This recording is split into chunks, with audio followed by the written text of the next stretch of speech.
Kevin McCullough. Welcome back, Times Square. Kevin McCullough, That Kevin Show.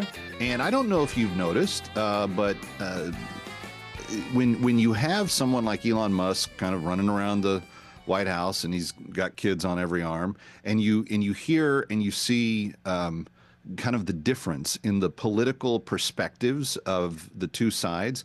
I've always noticed this, but my center-right and right-leaning friends tend to have bigger families, and my center-left and left-leaning friends tend to not have families nearly as much, don't have nearly as many kids, kind of choose, and oftentimes not even to commit themselves to a permanent relationship of any sort, just saying, I just want to kind of hang out and be my own thing. Is there a political outcome that matters on this? We're talking with Rachel Sheffield of the Heritage Foundation, who has done a big study and just produced it on the kind of intersection of tradition and modernity and the impact on the family. And Rachel, I started noticing that trend years ago. My Republican and right-leaning friends, even if they're not political, they were always the one that had, 5, 6, 7 kids. If I knew a family that had that many kids, they were always going to be on the political, social, religious, kind of the conservative right side of things in terms of how they viewed the world.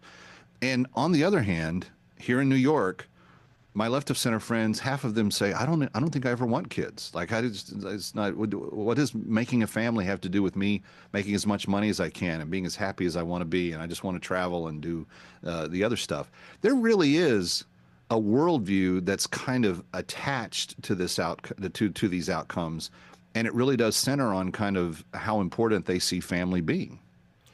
Yeah, well, there's definitely a lot of different pieces of that puzzle to kind of tease out there. But yes, I think one of the biggest pieces is the connection between religion and childbearing. That's, the more religious you are, the more children that you tend to have.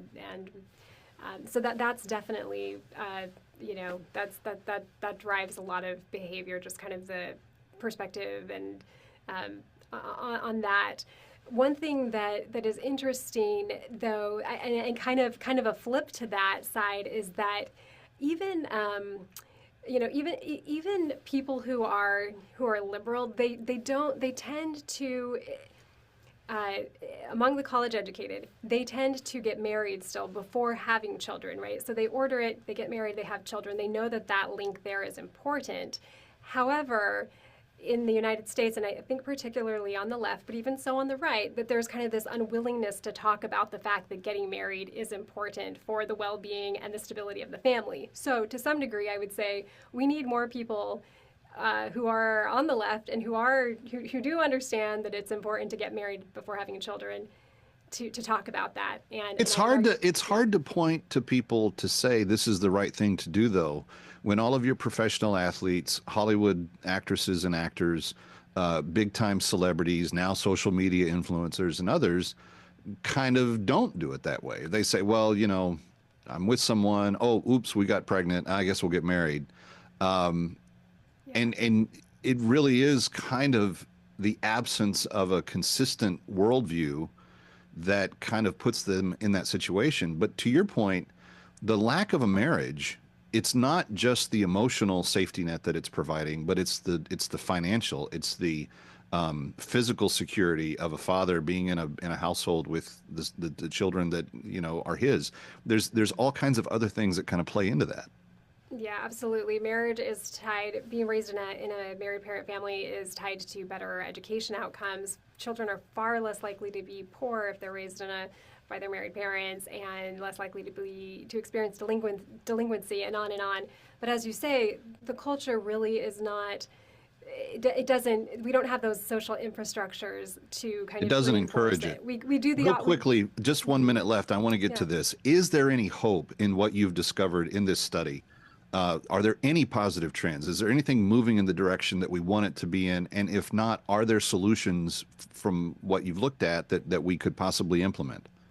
So I would say, one, I always like to be hopeful. I do think that we have seen some decline in divorce, probably partly because there's been a decline in marriage, but we've also seen some leveling off of the unwed birth rate. So those are some positive trends. The other thing, though, and that I mentioned before is that I still think that many Americans still do want to get married, and even if they don't necessarily know how to do that or how to get there. And so I would say that what we need to have more, to start at home. Parents can talk about the importance of marriage with their children. Hey, Rachel, keep up the great work and come back and talk to us again sometime in the future. We'd love it. Thanks, Kevin. Appreciate it. You got it. Kevin McCullough coming right back from Times Square. Lots more straight ahead on That Kevin Show.